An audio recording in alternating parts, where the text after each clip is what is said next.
Impossible didn't stop breaking the 4-minute line. It didn't stop the 100-point game. It doesn't stop world record after world record after world record. And impossible doesn't stop us. We were born to achieve more. Detecting patterns in chaos, exploiting weaknesses for flags, finding a way to defend while under intense attacks, and discovering a way to win when the challenge seems impossible. That's what we do. We train, we exercise, we dedicate endless hours with a never give up, die hard attitude that elevates us to the top. That's what makes us more than just weekend gamers, more than just students or security professionals. That's what makes us cyber addicts. That's what brought us to the U.S. Cyber Games. And that's what's going to enable us to compete with the best in the world as the U.S. Cyber Team. Play, train, win.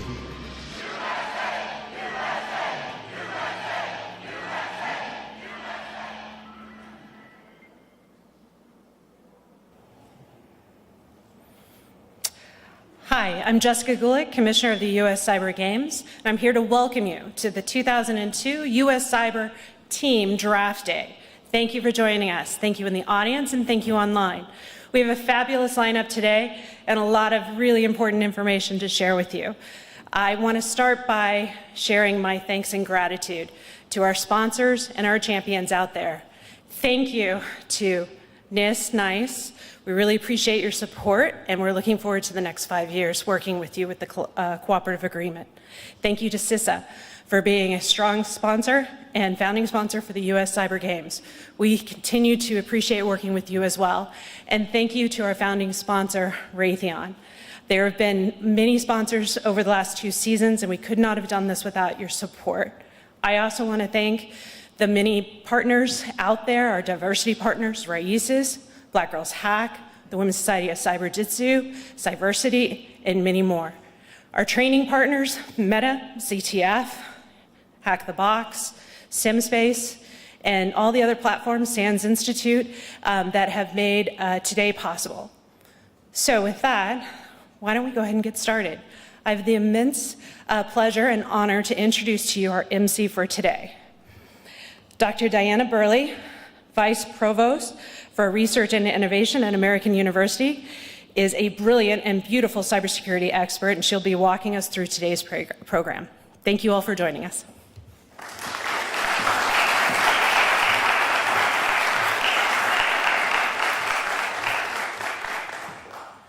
Good afternoon and welcome to Draft Day.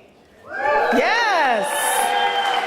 I am so excited to be here with you today. This is a wonderful way to begin not just Cybersecurity Awareness Month, but this week in particular, where we are focusing on careers in cybersecurity. I can't think of a better event to begin the week with. So welcome. I am delighted to be here. I have been working in cybersecurity education and training for many, many years, many more than I care to say. But the thing that strikes me about the U.S. Cyber Games is the tagline: train, compete, win. That is not just a tagline for these games, but it truly represents the essence of what we need in the cybersecurity workforce.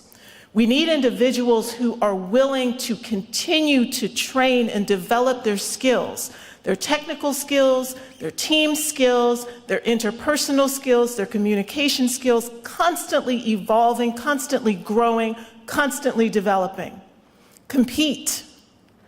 Developing those skills is not enough, but getting into that battlefield, getting onto that playing field, going up against adversaries that allow you to demonstrate your skill, that make you better, and that protect the nation.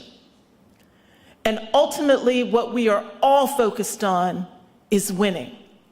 Always staying ahead of the adversary, always continuing to do our best, and always keeping at the forefront of our minds that what we are doing as cybersecurity professionals within the cybersecurity workforce is not just for ourselves, is not just for our teams, but is truly protecting society. And so I can't think of a better activity, a better environment for us to celebrate all of these different concepts than here today. And so with that, I am going to get us started. You don't want to hear from me. You want to hear from our sponsors, and you want to hear from really our coaches. So I am going to first turn it over to Kevin Stein. Kevin is the chief of the Applied Security Division for the National Institute of Standards and Technology. And Kevin is going to give you some welcoming remarks. Kevin?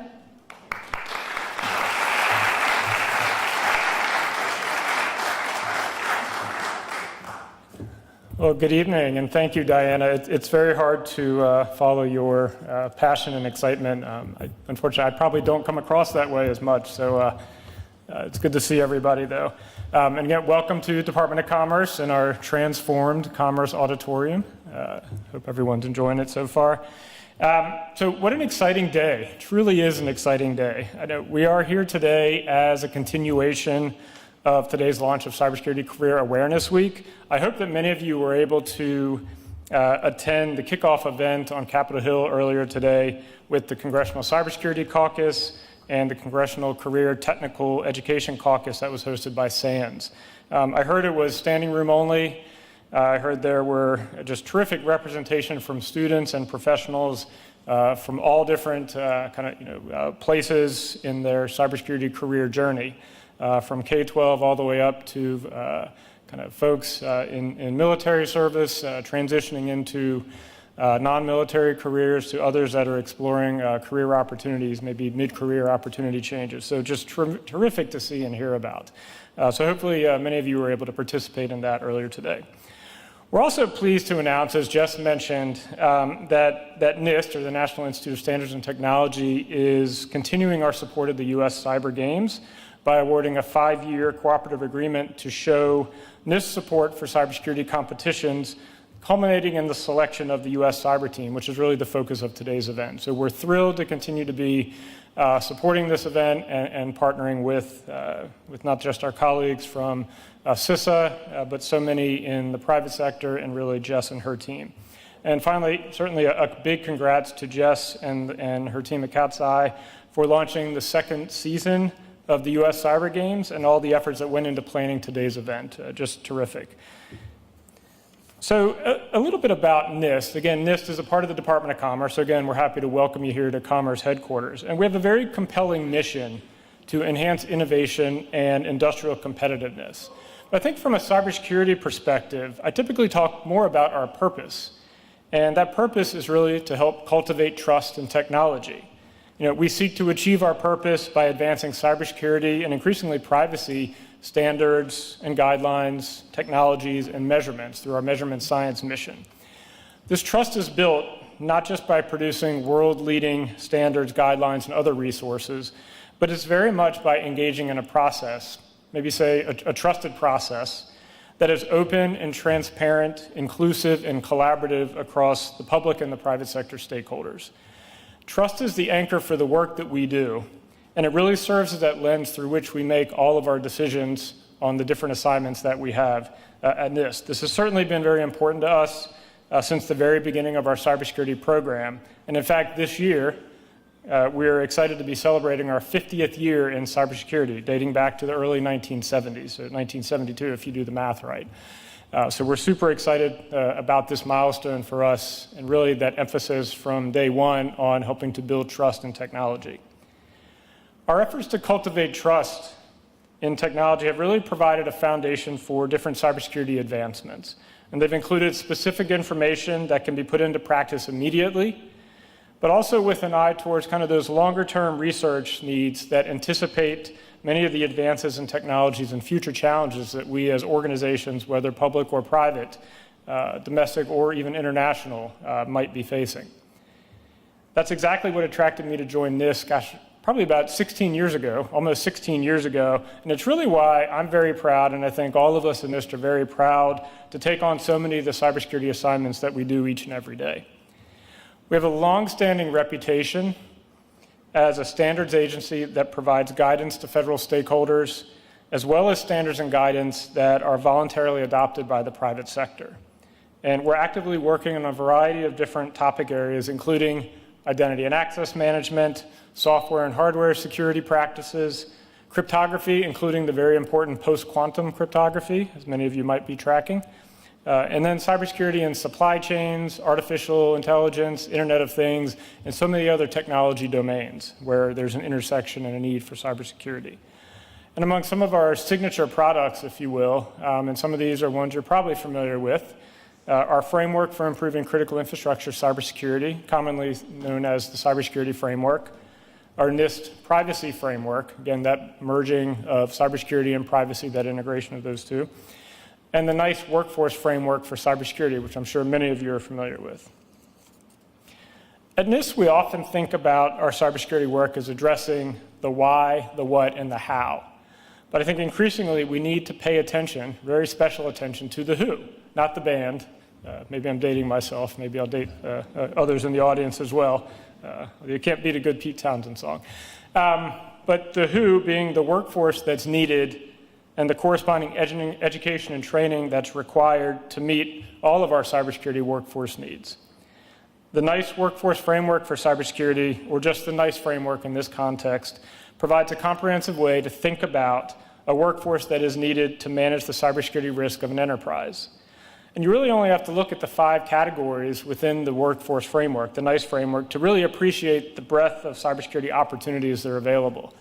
And when you look at the first one, oversee and govern, the central focus of our cybersecurity research at NIST includes a focus on cybersecurity as part of enterprise risk management. That means that we need to educate the C-suite and the board of directors. We need to understand how to best prepare those people in those roles to create the appropriate policies and the processes at that enterprise level to help minimize cybersecurity risks in the context of those missions and business objectives. And I think in the workplace context, that really brings into, kind of under that umbrella, chief risk officers, chief information officers, chief information security officers, increasingly privacy officers, legal counsel, auditors, that list can go on and on. But it also includes those folks, those roles that develop policies and procedures, provide awareness and training on cybersecurity and privacy, and the folks that support our acquisition and our procurement needs as well. In other words, really that management of an enterprise plays a very important and central role in securing that enterprise. This is also where that NIST framework really meets or intersects with the NIST cybersecurity framework. If you're familiar with the cybersecurity framework, you know that that first function is the identify function. And that includes things like governance and risk assessment, asset management, and supply chain risk management, just to name a few. So the second category is securely provision. And this, I'd say, is a primary function that we play at NIST with respect to federal government as we discover, design, and develop technology standards or solutions that can be used by organizations. This is also critically important in the private sector, where many enterprises are dependent upon third-party products and services, and we need to increasingly expect that these products and services are secure by design. So this category of the NIST framework also broadly applies to different topic areas that we address at NIST as we seek to guide industry into the secure development of software and hardware, artificial intelligence, Internet of Things, more recently semiconductors, and so many other areas as well. The third category is operate and maintain. And I think every organization, regardless of your size, is going to be dependent upon a workforce of service providers to implement the technologies that are in use within those enterprises. And that's why we like to say that cybersecurity is not a sector or an industry per se, but that every sector of the economy, and increasingly almost every organizational role, will need to have some level of knowledge or skill in cybersecurity. This category is not only includes typical information technology roles like system administrators or database administrators, even enterprise architects, but it also includes those who operate our operational technologies or our control systems. This is a long-standing area of focus for us at NIST, and we've most recently issued an update of our Guide to Operational Technology Security that some of you might find of interest. The fourth category is protect and defend. And unfortunately, no product or service, as you all well know, is completely secure. And quite frequently, threat actors exploit new or unknown vulnerabilities, and unfortunately, a lot of old ones as well. And that's why we need to have cybersecurity analysts, we need to have threat hunters, penetration testers, incident responders in this category of cybersecurity work. And the NIST framework category is also closely aligned with the remaining categories and functions within the NIST cybersecurity framework of protect, detect, respond, and recover, really emphasizing those as kind of big buckets of cybersecurity activities and outcomes. And last but certainly not least, the fifth category in the NIST framework is investigate. And as a result of security incidents, we also need to conduct digital forensics and investigate cyber crimes. And in fact, the work role of cybercrime investigator is one of the top 5 in-demand work roles in the federal government today. So as part of this week's campaign to promote cybersecurity careers, we also want to emphasize that there are multiple pathways. The on-ramps to cybersecurity might be dictated by your circumstances or your status. For example, you may be a person that is wanting to enter the workforce directly with few resources to acquire education or training. You might be a student that's looking to get a cybersecurity-related degree. You could be a person looking to re-enter the workforce from another career field. You might be active military or a military spouse that's looking to transition into your next career. Or you might be a member of the existing workforce looking to reskill or upskill to a cybersecurity career. Regardless of your path, the learning path that you may take might involve education such as a college or university degree. It could be a training path that's going to lead to industry-recognized certifications. It might be work-based learning experiences, including internships, cooperative education, or a registered apprenticeship. But the destination and the career journey promise to be very exciting and rewarding and satisfying for anyone who chooses to help to defend our national security and really contribute to our economic prosperity. So thank you so much again for allowing me to be here with you for this very exciting event. And again, congratulations to all. Thank you again. I'll turn it back over to Dan.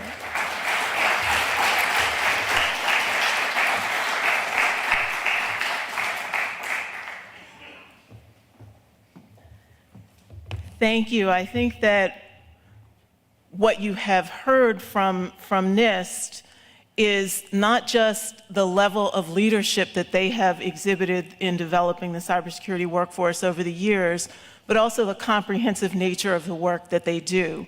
I think it's really important that as we think about cybersecurity careers, we recognize that there are different pathways, there are different on-ramps, and there are many, many different destinations. Enough destinations that, in my mind, everyone can be a part of the cybersecurity workforce. And so I think it is a wonderful, wonderful development that NIST is going to be a partner for these 5 years of the U.S. Cyber Games, and I thank you for that partnership and for your continued leadership. Not to be outdone, we also have another federal agency here, the Cybersecurity Infrastructure Security Agency, and they also have remarks to provide, and so I introduce to you Nitin Nagarajan, who is the Deputy Director. I welcome you to the stage.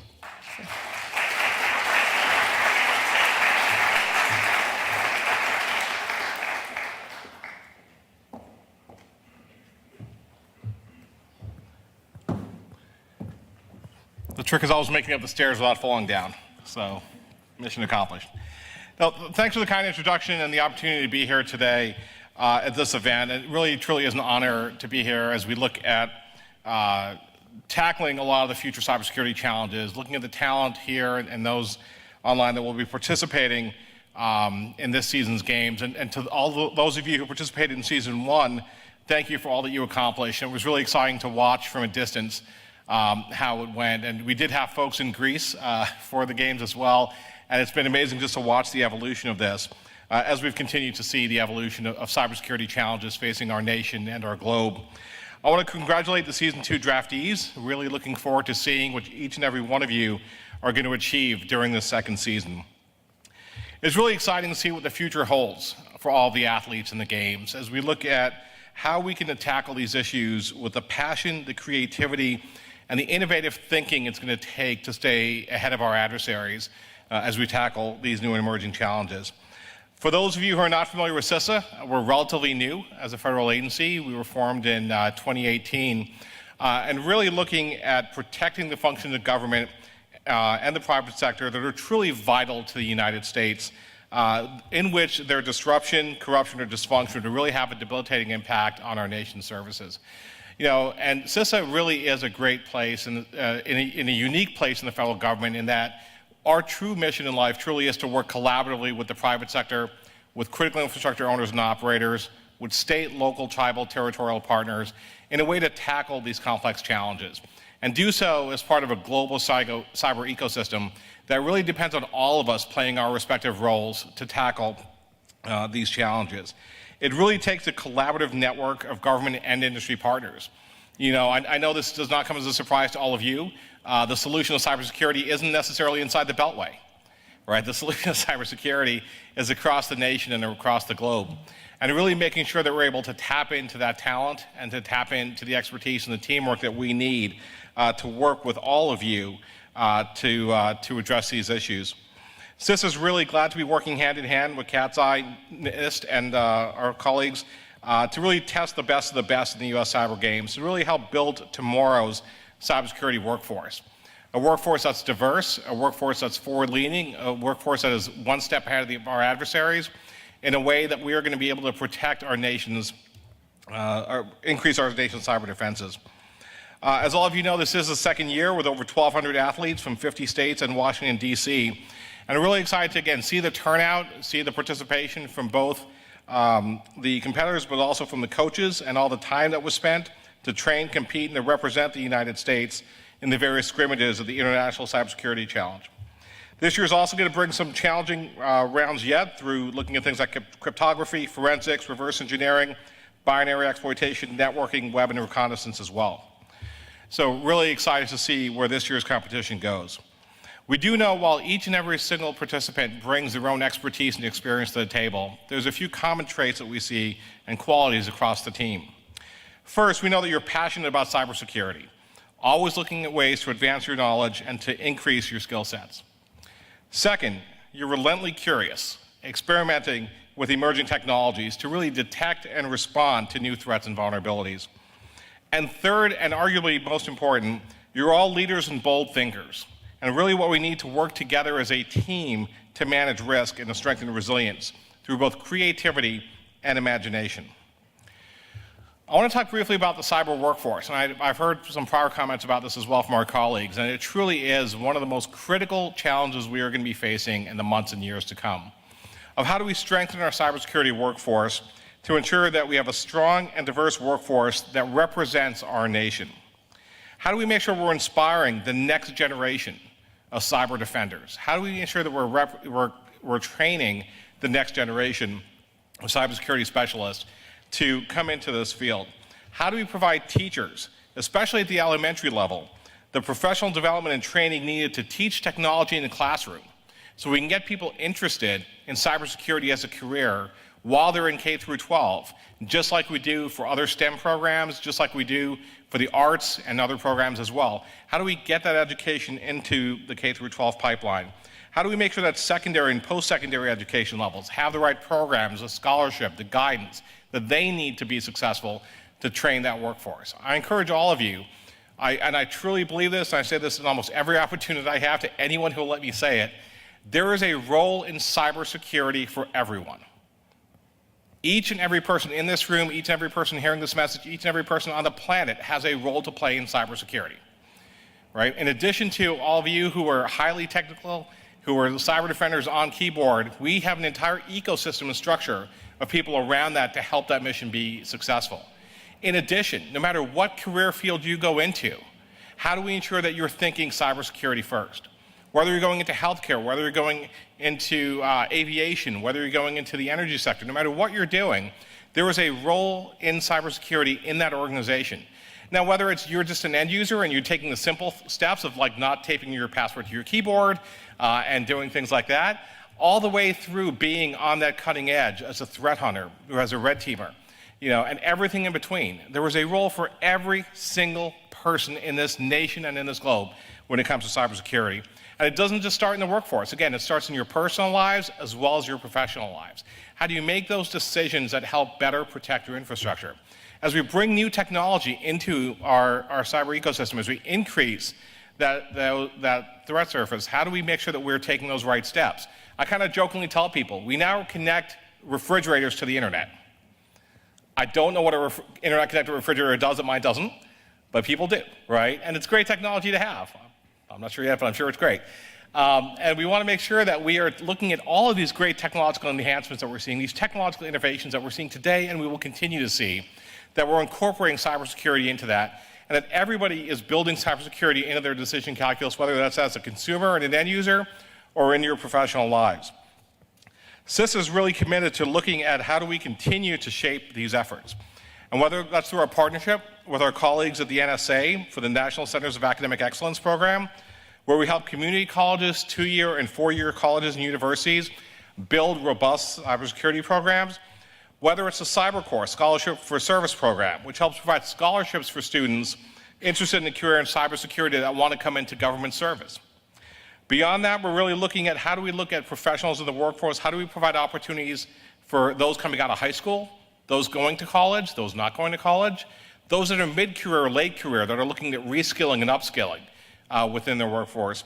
How do we manage those types of opportunities? So we actually manage a website called the National Initiative for Cybersecurity Careers and Studies, which really serves as that hub for understanding cybersecurity education, careers, and training. We have a program called the Federal Virtual Training Environment for folks who are in government at the federal, state, local, tribal, territorial levels, which provides over 800 hours of training to personnel and also to veterans, so government employees and veterans. That has over 60 courses and 800 hours of training to help get people involved in cybersecurity. We have a Cybersecurity Education Training Assistance Program grant that helps educate K-12 institutions on understanding cybersecurity and how to help individuals see themselves in cybersecurity. As was mentioned, it is Cybersecurity Awareness Month, and I will make my shameless plug for this year's theme, which is See Yourself in Cyber. Because again, every single individual has a role to play, and everybody should see themselves in cyber. We're also looking at focusing on underserved communities that remain underrepresented both in government and in industry. We recognize that that there are challenges, and we are dedicated to advancing, welcoming, and celebrating diversity across a broad spectrum, including things like neurodiversity, diversity of gender, identity, race, ethnicity, sexual orientation, age, religion, disability, and socioeconomic backgrounds. It really brings in a diversity of thought and a diversity of experience and background to the table. As I look at our team across our organizations, I work with colleagues in the public and the private sector, the teams that are the most successful are the ones that aren't all built alike, that have people with different backgrounds, different experiences, different types of ways of thinking, right? You always hear that engineers are taught of a way to think, right? Lawyers are taught of a particular way to think, medical conditions are taught a way to think, but bringing all those together makes us more powerful. You know, my background, I spent 13 years as a first responder, as a paramedic and a flight medic. What does that have to do with cybersecurity? Well, I ended up here, right? And I bring a very different way of thinking than a lot of my colleagues. But I think paired up together, it really helps us tackle challenges differently. We have a great partnership with Girls Who Code to look at reducing the gender gap in cybersecurity, so we can really make sure that we are targeting and being aggressive in building a diverse cyber workforce of the future. We work with groups like NPower and Cyber Warriors, where we gave them grants last year to focus on cybersecurity training in rural communities, diverse populations, and our veteran community, to ensure that, again, that we are continuing to offer recruitment opportunities to bring folks into the workplace. I will now make my shameless plug for CISA. We are always looking to build new talent in our organization. As much as we love all of our federal colleagues and our state and local colleagues and our private sector colleagues, you want to work for us. So, you know, and no matter what your background, again, whether you're ethical hackers, malware analysts looking at cybersecurity policy, you know, we have a role in our organization for that. And if you don't want to come to us, because you don't want to be in the only federal government building above a fondue restaurant in Arlington, then I encourage you to get involved in cybersecurity wherever you are in any way that you can, both in the public and the private sector. Our state, local, tribal, territorial partners need help as well, and we want to make sure that anything that you can do, anyone that can help in any part of that chain, it's a great thing for us. At CISA, obviously, folks will work side by side with our partners in law enforcement and the intelligence community, the private sector, and international partners to really look at how we can help protect the nation's critical infrastructure, help protect the nation's increase of resilience on cybersecurity against nation state and cyber threats and cyber criminals, and really work with a very robust and diverse team across the nation, across the globe. And really doing so from a government perspective is slightly different from a private sector perspective. Both have different perspectives, and we actually encourage people to do both. You know, I've spent part of my career in state and local government, I've spent it in the federal government, I've spent it in the private sector.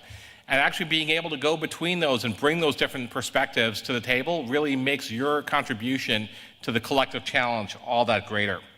So we definitely encourage folks, and if folks have any questions, feel free to let me know or go up to our website. But we want to help get folks into cybersecurity. And if it's with us, that's great.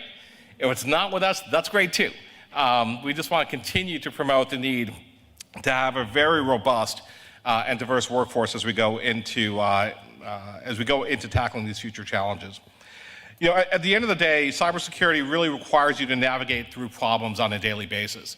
It's something that's going to require you to tackle new and novel, innovative ways of addressing issues. We have an adversary that's extremely dynamic, that is always looking for new ways to attack, always looking for new ways to find our vulnerabilities, always finding new ways to get to us. So we need people who are not looking to do the same thing day in and day out, but truly want to tackle these challenges in new and innovative ways to solve these solutions.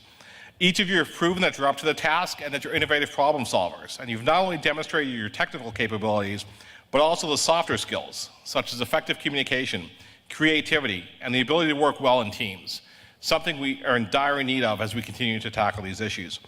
Again, every single one of you has a role to play when it comes to cybersecurity, both in your personal lives and in your professional lives. And only together can we raise that resilience across the nation and across the globe against these cyber attacks. I'm proud to support this amazing group of creative cyber competitors. Look forward to seeing the amazing skills showcased throughout this year's U.S. Cyber Game competitions. Thank you again for inviting me to participate in this year's draft. I wish the best of luck to all of you. And on behalf of CISA, every single one of us will be cheering you on. Thank you.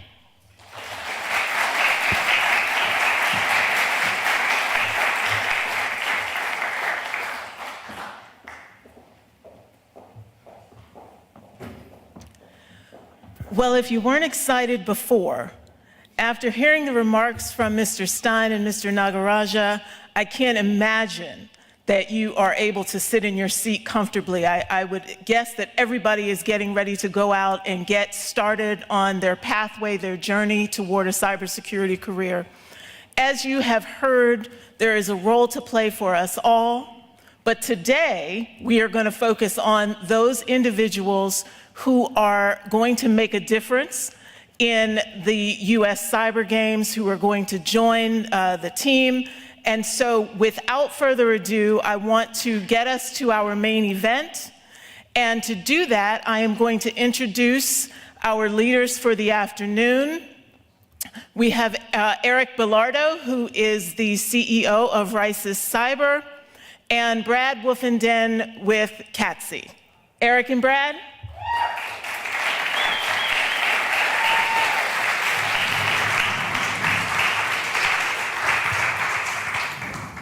Well, for the main event, let me first introduce myself. My name's Eric Bilardo, and I'm the founder of Rice's Cyber. We're one of the diversity partners for the U.S. Cyber Games. So I am super happy to be here with all of you doing this draft day. And today we're going to reveal the 30 people that are going to be part of this exciting team for season 2. So let's give it a round of applause for all the people we're about to show. Okay? So with me, our director of Cyber Games, Brad. Brad, introduce yourself. Thanks, Eric. Good evening, everybody. My name is Brad Wolfenden. I'm the director of cyber sports here at Katzcy Play Cyber. Just to tell you a little bit about how tonight's going to work, we are introducing the season 2 team. That will happen over 5 rounds. And in each round, we will introduce 5 athletes that have been selected, plus 1 award winner, a season 1 athlete that we're inviting back to season 2 to join our season 2 U.S. Cyber team. Wonderful, wonderful. And with that, I want to introduce you guys to the coaches of the U.S. Cyber team for season 2. Let me first bring up Mr. Dan Brown, our assistant coach. Dane. Oh, Dane Brown, sorry. Dan Brown. Okay. Why did I mess that up? All right. And our head coach, Mr. Ken Jenkins.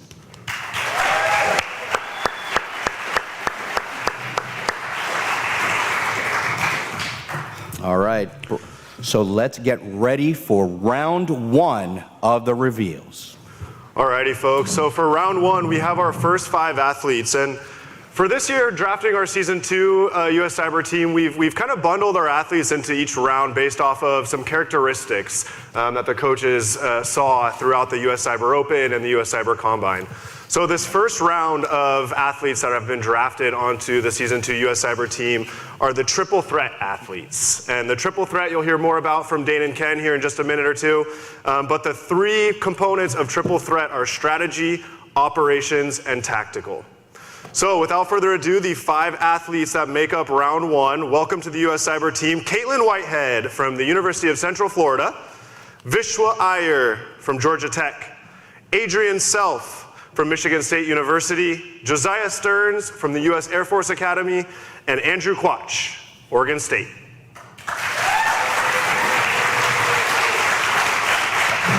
Back to you, Eric. All right, Dr. Brown.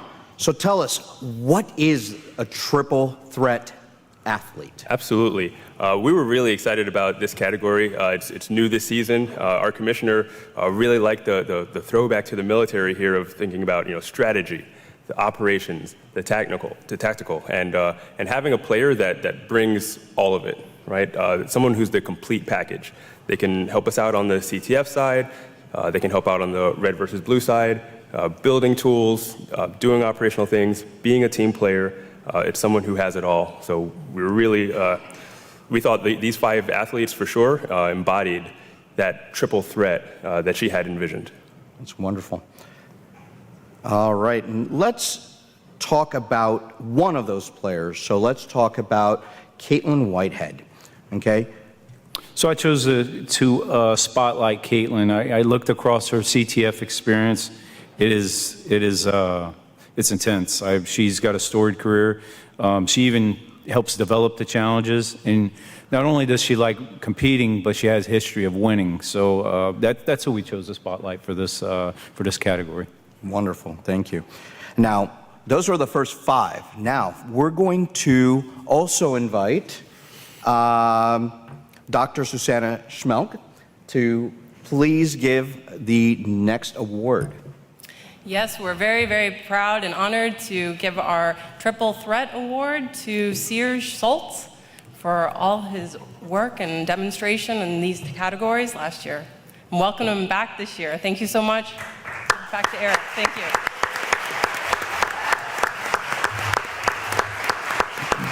Thank you, Dr.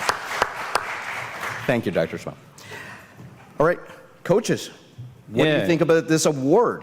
Yeah, this award's phenomenal, and Sears, he really represents this award well. So not only is, I think everyone in the crowd probably knows getting accepted into any military academy is pretty, quite an achievement in itself. So Sears is an Air Force Academy. He's also our captain for season 1 in Athens, Greece at the ICC. And just across the team, across the coaches, the technical mentors, the feedback is outstanding leader. So he's well on the way in his career. Congrats, Sears. Awesome. Well, let's give our first round a round of applause.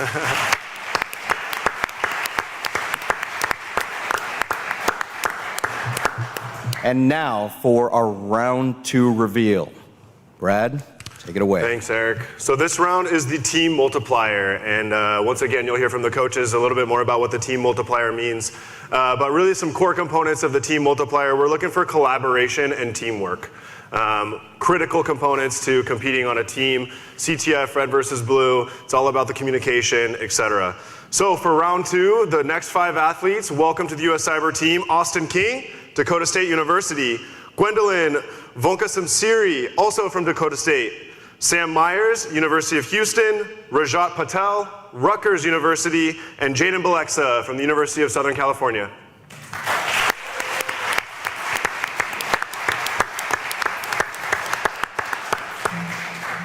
All right, gentlemen, so what is the team multiplier mean to the U.S. Cyber team?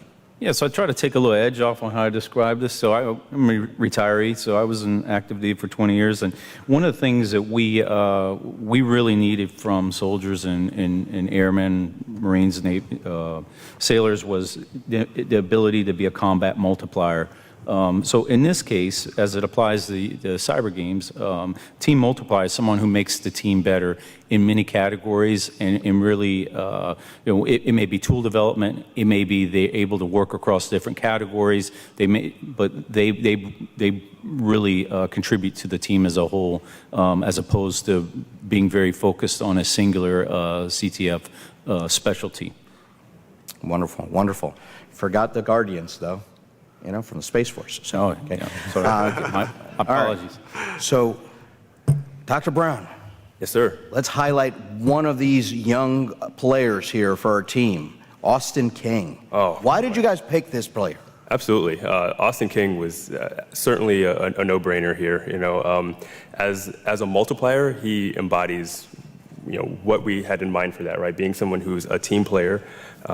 He came out to Greece for the first ICC, and he was one of our alternates. And the head coach at the time and I put together something that we now know as LobbyCon, right? So out in the lobby, we made some CTF challenges. We were talking about things because we couldn't go into the actual auditorium where the competition was going on. And Austin was our very first winner of the first LobbyCon. He, as an alternate, he just brought a great attitude. He worked with the other players that were there as the alternates. He was ready to do whatever we needed, right? I mean, he was truly a multiplier to our team. And we expect the same thing from this season. We're going to have to codify that LobbyCon thing for next year. So, all right. So with that, I would like to invite, Dr. Payne is already here. Dr. Payne, please. Thank you. Tonight we're going to recognize a team multiplier who was a member of the leadership last year and who displayed that leadership throughout the Combine this year, continuing to assist and support team members and newcomers into the U.S. Combine. We're glad to recognize tonight Sam Hayden.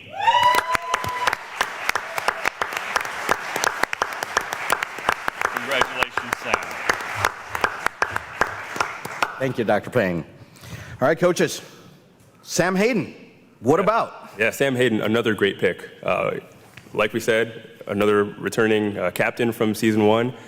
Someone who is just always there. If we're looking through the Discord, when the athletes are communicating with each other, when they're working through problems, trying to get through tasks, it's Sam Hayden, right? He's helping people through. He always knows what's going on, where to direct people, how to help them when they're getting stuck. He really was one of the bedrocks of our team for season 1, and really excited to have him back for season 2 to see that same kind of team player and work ethic out of him. Wonderful, wonderful. All right, who's ready here? Let's hear it. Who's ready for round 3? Ready? All right. Alrighty, folks. So for round 3, this is the Rising Star Red versus Blue Award. And I think most of you are quite familiar with the U.S. Cyber Combine. A big part of the U.S. Cyber Combine was a Combine Clash, which we're very fortunate to host a Red versus Blue scrimmage on the Hack the Box platform.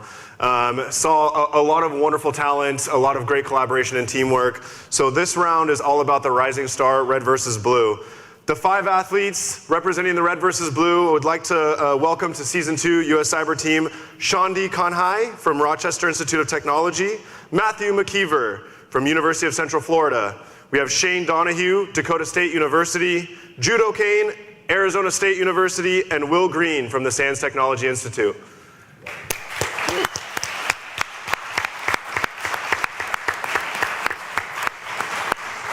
Back to you, Eric. All right, gentlemen. So talk to us about Red versus Blue. Why is it so important to participate in this category? Okay, thanks, Eric. This one's even a little bit simpler, right? Red versus blue is one of the main concentrations when we go out to competition, right? So there's a day of CTF Jeopardy-style challenges and a whole nother day devoted to the offensive, defensive, red versus blue engagements. So we really need people filling out the team who are well-versed in both. But, you know, when we looked at the Combine Clash and the kind of operational things that we were doing, these players, you know, really stood out for that. So these are the rising stars we're looking for to take the leadership and help us to win in that event. So leadership is very important in this category, and being able to, you know, like we do in our field, you know, be that SOC leader or that offensive leader in there. So this is amazing. So let's talk about a specific player in this category, Matt McKeever. Tell us about him. So we chose to spotlight Matt McKeever. One thing that stuck out right away was his exhaustive history of competing in very challenging, very complex CTFs and RVB style competitions. Also, he's working on his computer science degree, and we noticed not only does he say he likes offensive security and security research, he's actually been demonstrating it throughout the Combine and the Open. So he was a choice that stuck out to us.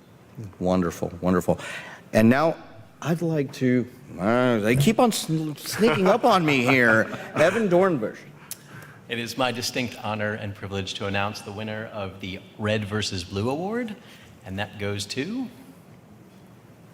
Andrew Phillips. Congratulations.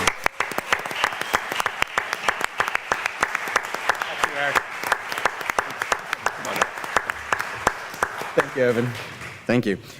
All right, coaches, let's talk about Evan. Sorry, talk about Andrew. And Andrew Phillips, yes. So rising star for RVB. Definitely stand out. I mean, not only did we observe this, but his peers observed this. So he's tremendous with helping with tooling for the events. If you've ever been in a red versus blue competition, it is fast and furious. I mean, you have a service level agreement where the bots are scoring you to make sure your services are staying up. So you're having to respond to the adversary activity and also abide by your service level agreement. So Andrew certainly embodies how to do that in real time. That is an event where you sweat. And so I think another thing that kind of got my attention about Andrew is he already has OSCP at where he's at in his career. He has multiple GIAC or SAN certifications, A+, SEC+, NET+. So he's well-rounded at a very young stage of his career. And I think what's very interesting also, so he's doing college, he's competing in very hands-on engagements, but also he automates a lot of the solutions during the events. So just outstanding rising star for this category. Wonderful. Thank you very much. All right, let's give another round for our round 3. Rising star, red versus blue. All right, so now for round 4. I'm going to try to do this without spilling the tablecloth in my water. So for round 4, we have our Rising Star CTF grouping of athletes welcoming to Season 2. A little bit about the CTF component of the US Cyber Combine, as well as the US Cyber Open. 5 traditional CTF categories. We really throw challenges at our athletes within these 5. You have your crypto, you have your forensics, you have your pwn, your reverse engineering, and your web. So as we were selecting these athletes, we were looking for some skills across those 5 categories.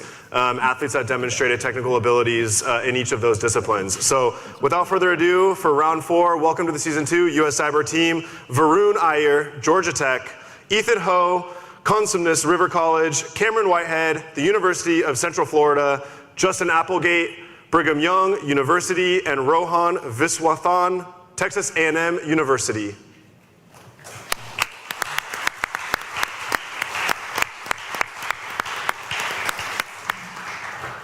All right, Rising Star, capture the flag athletes.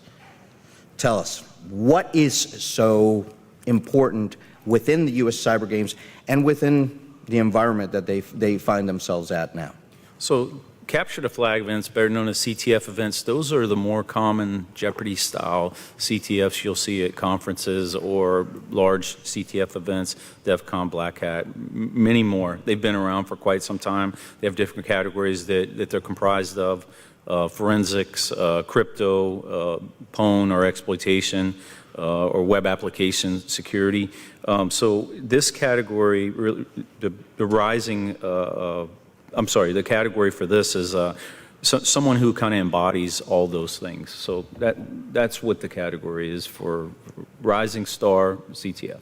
Okay, so I'm going to throw a little bit of change here to what we planned. But Dr. Brown, can you tell us how important for these athletes right now is the research skills in the CTF concept? Well, certainly. Something that's kind of interesting. You're throwing a curveball in here, so I'm gonna actually speak off the cuff, and I'll give you my honest answer here. This is something that's difficult for people, right? There's a lot of people who have skills, who have an education in, whether it's computer science, computer engineering, like I have, that know about a lot of the fundamentals, right? And there's obviously a lot of people who don't. But CTFs are a bit of a different beast. You can have a lot of those underlying concepts down, but if you haven't practiced, if you haven't seen the kind of questions they ask, the way they ask them, if you don't have that kind of experience, it's really hard to be successful in a CTF. And it does take, I think, you're playing your first few to recognize that it's not about just kind of knowing the fundamentals. It's not just kind of about knowing a little bit about how technology works. You're going to have to learn on the fly, right, during this event, exactly how, this kind of esoteric protocol or, file specification or anything else works, and where the weaknesses are in that, what it is that they misconfigured or didn't implement in the right way. You find that out on the fly, and so that is a different ability to kind of think outside the box, be able to do research on the fly, and to continue to develop yourself as a complete cybersecurity professional.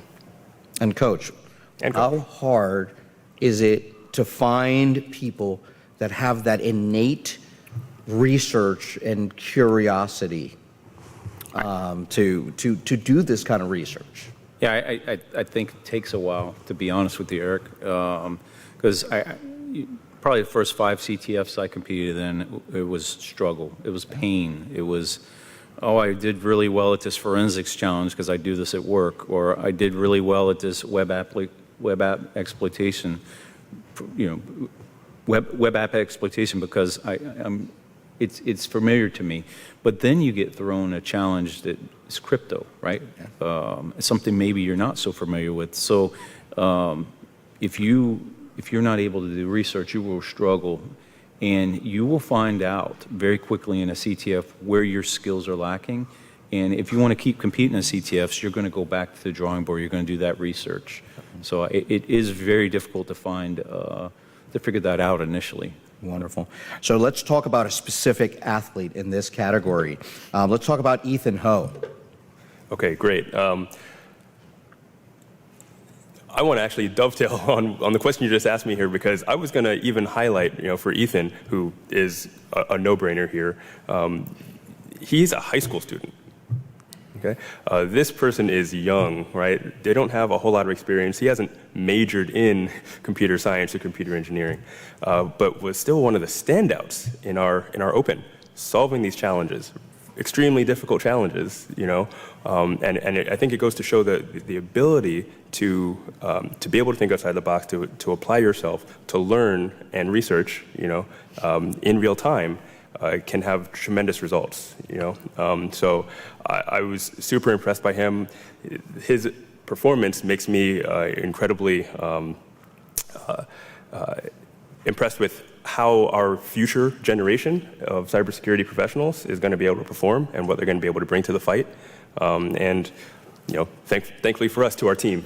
Yes, definitely. So yeah, he's at his young age, leading, right? He's led his high school team. I got the privilege of interviewing this young man. Led his high school team in CTFs, has leadership aspirations carrying forward, with us on our team, and he's not even a senior in high school yet. So I'm just incredibly excited to see what this young man and a few others that are like him are going to really be able to do for us and in representing our nation. I never thought that we would interview candidates that are coming from some of the best schools in the U.S. and then have some high school students say, do I need to go to college to be successful in CTFs or in cybersecurity? I was blown away when I heard that. It was humbling. It was a tremendous experience to feel that, and this is one of those examples. Yeah. And that's one of the athletes for all of you at home and all of you in the stage here. In the studio here, to keep an eye on, because the next seasons of the U.S. Cyber Games are going to be more exciting because of people like Ethan. Absolutely. So I was going to invite Jacob Elliott to join me on the stage, but he's already here. So Jake, take a look. Thank you. So I'm here to present the Rising Star for the CTF Award to an individual who not only impressed me very much through the evaluations and interviews that we had, but also from what I've heard, really performed very well in the Season 1 challenge in a category, as Ken said, that is very difficult and esoteric and hard for a lot of people, and that's the category of cryptography. And so I'm pleased to present the Rising Star CTF Award to Mr. Aiden Benderly. Woo!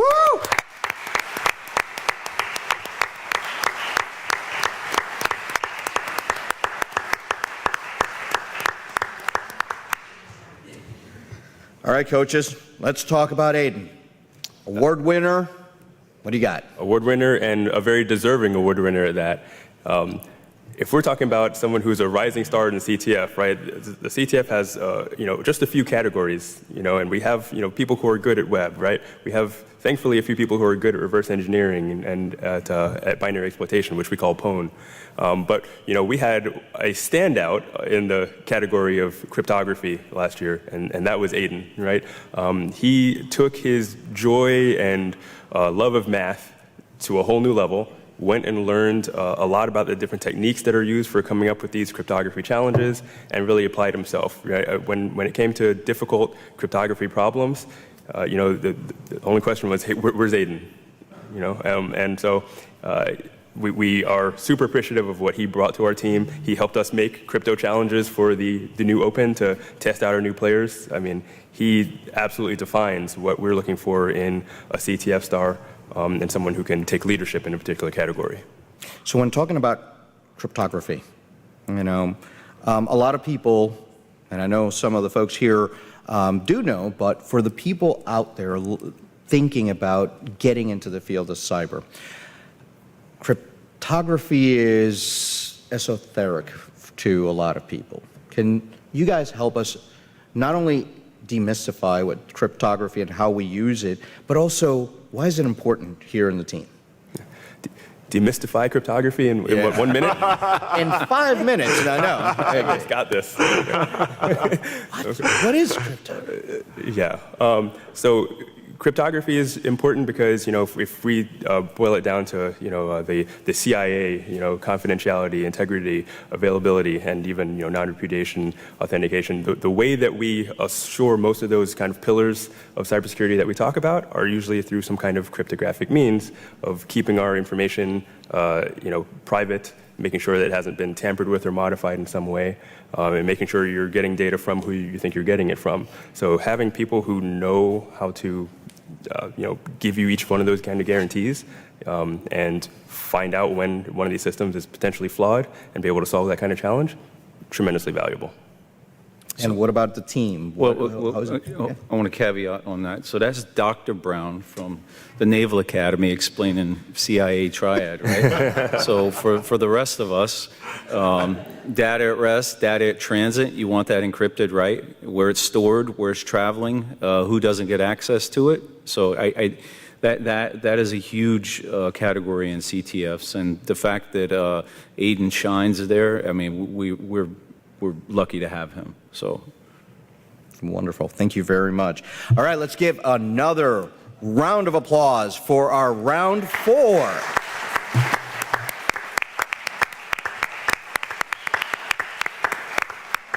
All right. So our last final round of new folks that are going to join the U.S. Cyber team. And Brad, can you tell us who these final 5 are? I can, and I think before we get to this final round, I want to tell you a little bit about how all these athletes have gotten to this point so far. Those of you that are familiar with the U.S. Cyber Games program, you know that it starts with what we call the U.S. Cyber Open. And that's really our recruitment opportunity. And this year we welcomed well over 1,400 athletes into the U.S. Cyber Open. It was a 10-day CTF built largely by our Season 1 coaches, some athletes, and several of our sponsors. Those 5 CTF categories were represented in that U.S. Cyber Open. And we use that to kind of fill our pipeline. And from there, we move from the U.S. Cyber Open, open to anyone and everyone, regardless of age, et cetera, into the U.S. Cyber Combine. And the U.S. Cyber Combine is the first invite-only portion of the U.S. Cyber Games program. And this year we invited about 82 athletes into the U.S. Cyber Open. And this is where we start to lay on some of the rules and regulations from NIST, the European Union Agency for Cybersecurity.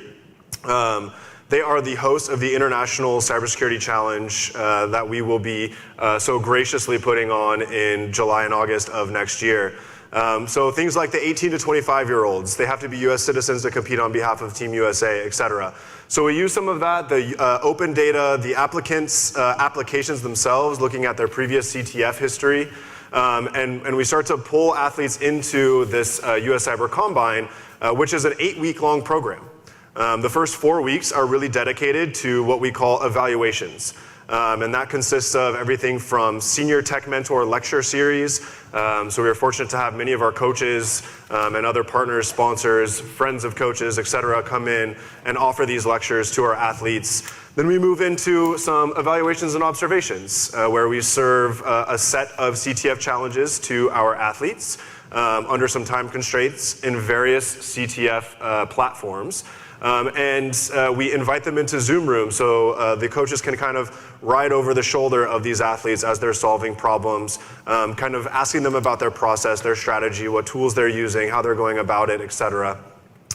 And then we move into the second half of the Combine, which is the engagement period. And the engagement period is more about the mentorship and the networking and the careers. And this is where we bring in a lot of our partners and sponsors. So we're very thankful to T from CISA. We're very thankful to Microsoft and many others, Raytheon, and even one of our Season 1 athletes who is now a Season 2 junior tech mentor came in and gave us a wonderful talk. Rebecca from Black Girls Hack. And it's really about, really about, really about driving home the importance of cybersecurity from a careers perspective and how these competitions and games relate to those careers. And a big part of the engagement period were these interviews. And you've heard some of the coaches bring up having the opportunity to interview these athletes over the course of the last several weeks to really kind of learn more about them, who they are, where they come from, what their experience has been in the Combine. And really incorporate a lot of that kind of less qualitative data, less quantitative data into some of our decision making for the Season 2 team. So with that said, we are now at our final round of the Season 2 US Cyber Team Draft Day. The final round, we landed on the name for this round as Exploitation Expert. And I won't tell you what some of the other ideas were, what was it? I thought you said you wouldn't tell. Yeah, I'm not going to tell. So without further ado, we have 5 athletes that we would like to welcome onto the Season 2 US Cyber Team from the Exploitation Expert Round 5. Nozomi Watanabe. We have Tenshi Mata from the Rochester Institute of Technology. Jonathan Ho, Santa Clara University. Dayton Hasty, the University of Alabama in Huntsville. And Teddy Heinen from Texas A&M University.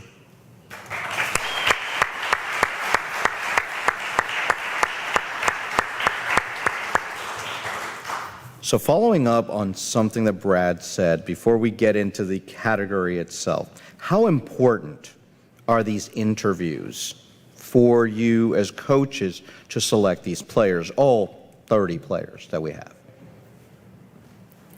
Yeah, so we have a bigger, on the U.S. Cyber team, we have a bigger calling, I think, than just winning, right? So getting on a call with them and interviewing them and really getting to know them. Are they going to be a team player? Do they represent our country? Do they have depth in different CTF categories? Can they compete in RVB?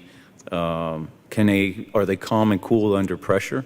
That's really what we're trying to flesh out during those interviews. Okay. And what about you, Coach Brown? I agree with everything that Ken said there. You get more than just data, right? You can see what's on paper that someone can accomplish, right? You can see their score, you can see what CTFs they competed in, but you don't really get a feel for them as a person, as a player, how they're going to interact with the team until you get to look them in the eye and have at least a chat with them one-on-one. So interviews are, I think, absolutely critical and weighed heavily into our decision of who we were going to select and draft today. And for those athletes that want to join, how do you tell them how to prepare for a coach's interview? I think part of it is be yourself. We want to see your personality. We want to know who you are. And, if you've done the right things, if you've been playing consistently in CTFs, you've been with teams, working with teams, trying to be a team player, kind of work through those issues, all that is going to come out in the questions that we ask you. And so I don't think you have to really overthink that as long as you are doing the right things to prepare yourself up front. Okay. All right, so coaches, tell us, what is an exploitation expert? Okay, I'll take that one. We just talked about Aiden at length and talking about crypto as a particular area where we need strength. But people will tell you some of the hardest areas to get into when you're starting CTFs are the reverse engineering and into binary exploitation. And so it's an important place for us to be able to have some real expertise. And obviously that's scored really heavily, right? Not only on the CTF side, but when you go over to the red versus blue competition, right, you need someone who can help exploit the different systems, right, and figure out what the vulnerabilities are and how you can defend your systems. So in many ways, someone who has that particular skill set of being able to get you access and do the exploitation is incredibly valuable on our team. So we look at that quite seriously. And in real life, it's important to shake the windows, check the doors, make sure that they're locked. So that's why we have our offensive side. So is that where this translates from our exploitation experts to real life? No, that's spot on. I'll say also in this category, these folks will never go hungry because this is some pretty complex skill sets they have. Very complementary to CTFs, very complementary to red teams, and to security researchers at some of your large security research organizations that build antivirus or HIPs or IPS solutions. Okay, wonderful.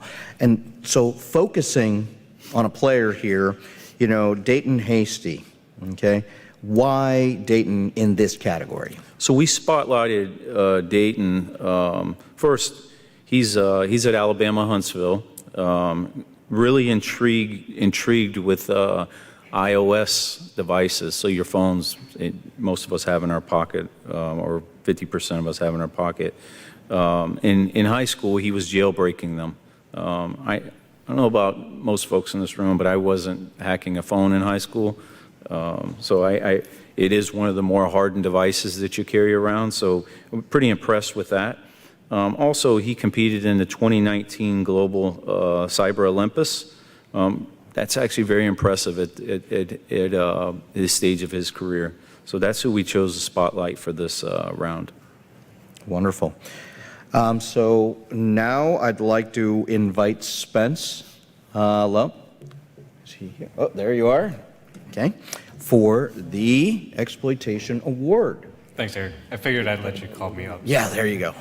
So I have the great pleasure and honor of announcing the Exploitation Expert Award to Logan Stratton.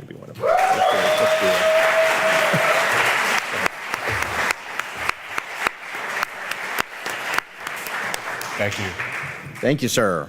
And thanks for, having... All right, coaches. So here we go. Logan Stratton. Yeah, so like Aiden in the previous round for crypto, if you ask any member of the team, any member of the combine, who is the go-to athlete for exploitation, it'll be hands down Logan. That's it. That's all I got. All I got. That's it. That's a mic drop. He's that good. So go-to athlete for exploitation, bar none on the team. Yeah. All right. What about? Yeah, and Logan also comes from that long line. I don't know what they're putting in the water at Dakota State, but we have just some amazing talent that we've gotten from that school, from people who are working there. He's continuing, his higher education there, teaching courses. This is what he does, right? Reverse engineering exploitation.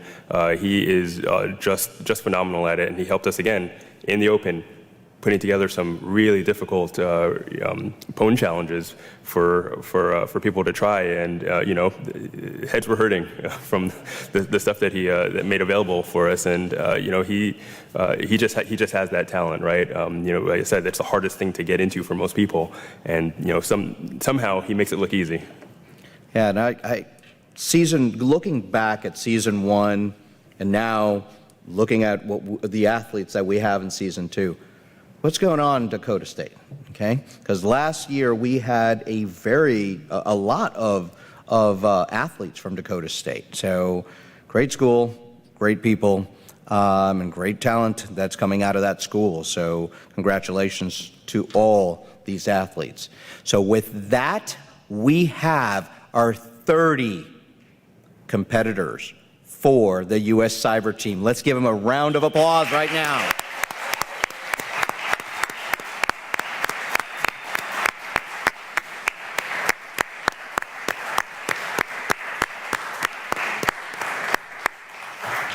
But we're not done yet. We have one more award. And for this one, I'm going to invite Coach Brown to the podium. Let's give him a round of applause. Come on.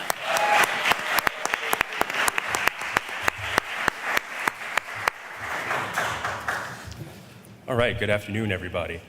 So we have something unique here with the Cyber Games, which is that this is meant for younger people, right, to show their talent in the world of cybersecurity. Generally this competition has folks between the ages of 18 to 25. And so when our players get to 25, they are kind of aging out of the competition, right? We'd love to keep them. I'm going to talk about this individual here, but I'm going to present this first award here to an individual who, was just instrumental on our team. We talked about the service academies here so far and the talent we're getting from them. I'm sure a lot of people in this room have, I've been coaching at the Naval Academy, our cyber team, for many years, and I've played against people like when John Hammond and Kate DeValk were at Coast Guard Academy, had to coach against them for many years. Sears, who you heard get the Triple Threat award earlier on, had to coach against him when he was at the at the Air Force Academy. Wish he was, Naval Academy on my side. But coaching against these extremely tough players, having to prepare for them. And this next person here, the same thing. Another Air Force Academy graduate that I had to get my guys to be able to battle against. And here he is back on his team, super grateful for it because he, after Air Force Academy, he went to Carnegie Mellon, played with PPP. He's just an amazing talent. He went by the handle of Mad Stacks within our Discord, and as we knew he was aging out and playing in the final competitions, he changed his handle to Old Stacks, which was we found kind of entertaining. And I really wish I could have kept this guy on the team, but really glad to have him back as a junior tech mentor now. So without further ado, I want to, and why is this person getting this award? He was what has he been instrumental with our last couple competitions, both in Greece and in Vienna at the European Championships. He's helped really build our red versus blue infrastructure from scratch with other members of the team, trained them on it, and he's given us something that we can build on from now and into future competitions. So I wanted to give our first All-Star Award from a previous player from our US Cyber Games team to John Johnson.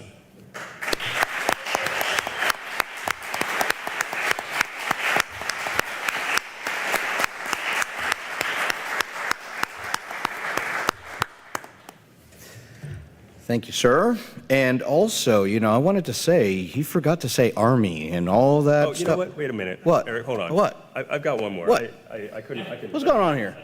All right. I actually, there's one more person I want to highlight as well. I would be remiss if we didn't also call one more individual out for an award. We have another All-Star, right? We have someone who's done great things like John Johnson on the red versus blue side, but also on the CTF side, we have we can call a graduating player from the US Cyber Games who's also helping out right now as a junior tech mentor.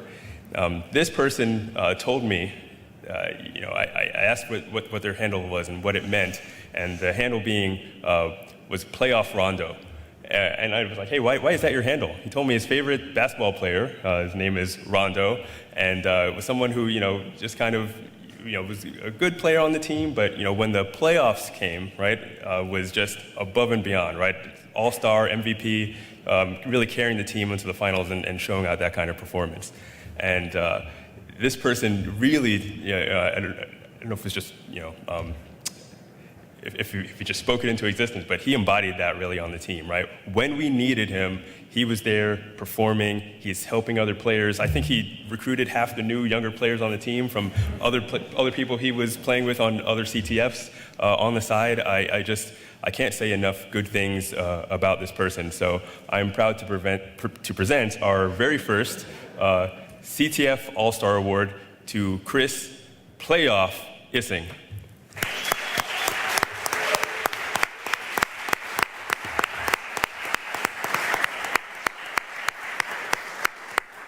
Thank you, sir. So we in the U.S. Cyber team have a program to prepare the athletes of tomorrow called the Pipeline Program. And how important is the Pipeline Program to the U.S. Cyber Games? Coaches. So I'll jump in. So with the Pipeline, these may be athletes that they didn't lack performance in the combine or the open. It's we can only select 30, right? So, but they have the potential to make the team next year. So what we want to do is provide them development opportunities over the coming year to prepare for next season. So they'll get training opportunities. They'll mirror in some cases what the team's doing. You heard about LobbyCon, and there's open CTFs. So our team may be competing as a team, but they may be competing in the open of that CTF. So they're getting some of the very similar opportunities that our team does. Also, we with our sponsors are able to offer them additional training. So that's really what the Pipeline does. And it also it prepares us for next year, because some of our athletes this year, maybe they want to compete again to be on the team, but maybe they age off. Yeah. Or some of them for different things going on in their life, 18 to 25, that's a busy time. Maybe they want to take a break, but we have the development pipeline right there to keep the team with competitive athletes ready to go. Dean?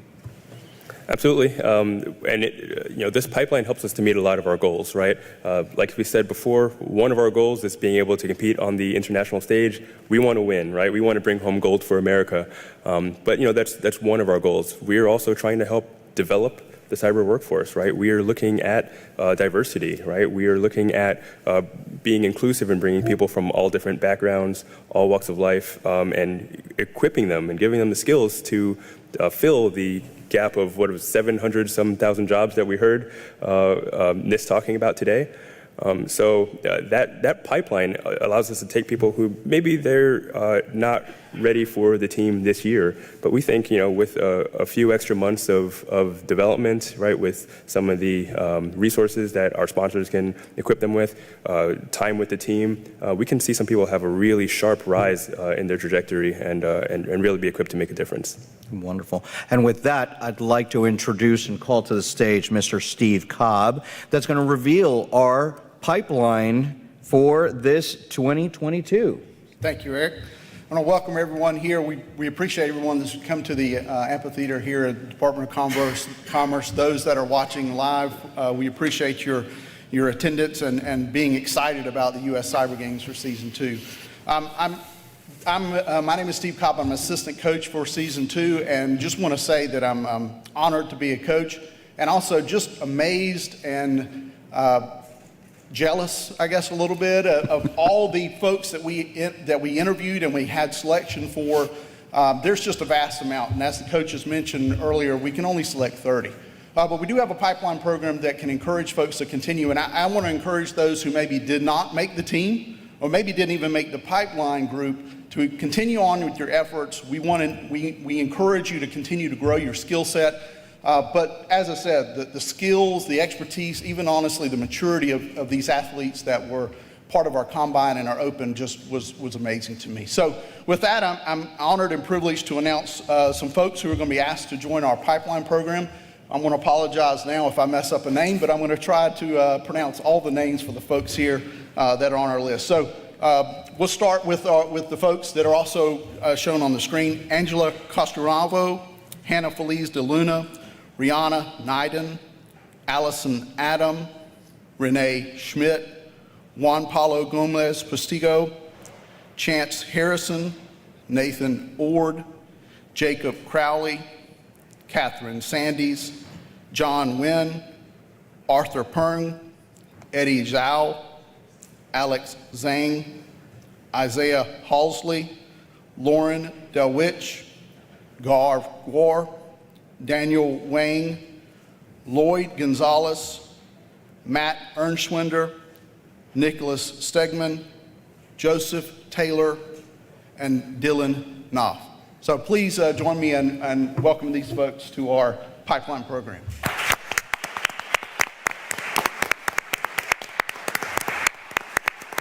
Thank you, Rick. Thank you, Steve. All right, now I'd like to call the commissioner of the U.S. Cyber League, right? Woo!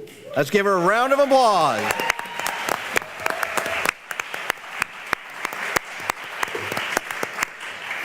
So let's just forget what Dean Brown says about Eric. Can we give Eric an applause here? Great job, Eric.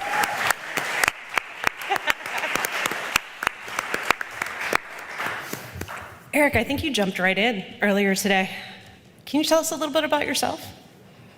A little bit about me. Well, like I said, I'm Eric Blardo, and I am the executive director and founder of CISA Cyber. And one of our things that marries very well with the U.S. Cyber Games is that our foundation is working very hard to bring more Hispanic, Latinos, Latinas, and Latinx into the field of cyber. And it's all about diversity of thought in the field of cyber. And bringing in that diversity, bringing in those different ways of thinking to a problem like a game, like a CTF, like a real life experience where we don't all think alike, and being able to use that diversity of thought to be better at solving a puzzle or solving an issue or solving a national security issue. And that's what we're trying to do with CISA Cyber. And we partner with our other organizations in diversity, like Black Girls Hack, like Women's Society of Cyber Jitsu. They deserve a round of applause from all of you. There you go again, stealing my thunder. And Jessica, thank you very much for the opportunity to host here with our fellow hosts and our fellow coaches. So thank you very much for the opportunity for me to be here. So We really appreciate everything you've done for the program. Thank you, Eric. I also want to thank our coaches. I don't think we say it enough. These guys and women are volunteering their hours. They have full day jobs. They have other programs that they support. And yet they make time during the evenings and on weekends to mentor, to encourage, to put together games, to travel internationally, to put their life on hold. And we couldn't do it without them. So if you wouldn't mind, let's give it up for the tech mentors, junior tech mentors, senior tech mentors, coaches. Thank you all for everything you guys have done. And let's also recognize the folks that are the assistants that are in the seats here. Can you guys please stand up for a second so we can be recognized as well? Okay.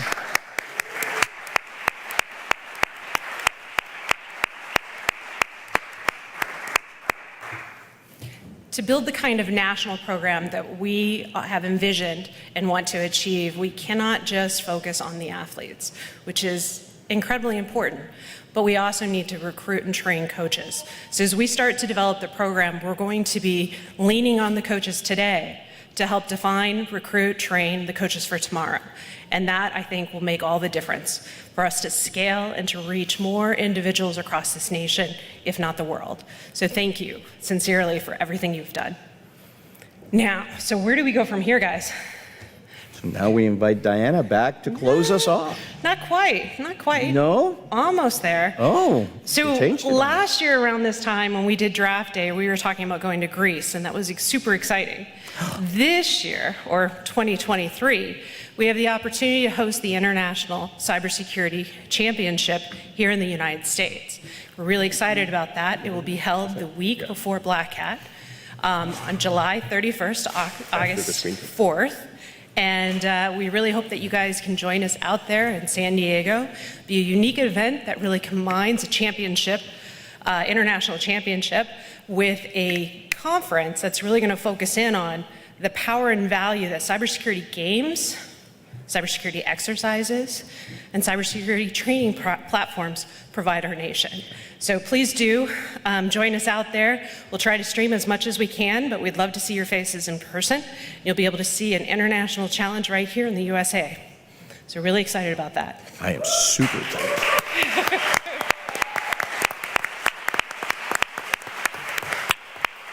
All right, now. Plus, it's in a warm spot, too. It is. Okay, so, yeah. And it's okay. If the athletes are out there and they're like, man, the one year I make the team, I got to stay in the US of A, that's okay. NIST and the European Cybersecurity Challenge has invited us yet again, this time next October to Norway. So yes, we will be traveling internationally. Very excited. Are you trying to get a seat on that plane? Can I come? I can fit in the overhead. We'll talk. Okay. Well, I get to say what everybody else got to say earlier. Eric, back to you. All right, thank you.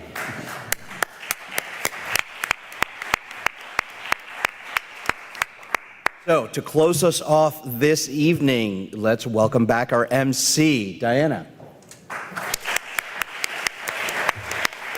Thank you. So I think that everyone, every participant, the coaches, the mentors, our commissioner, our athletes, our staff support, our videographers, our photographers, everyone deserves another round of applause. So.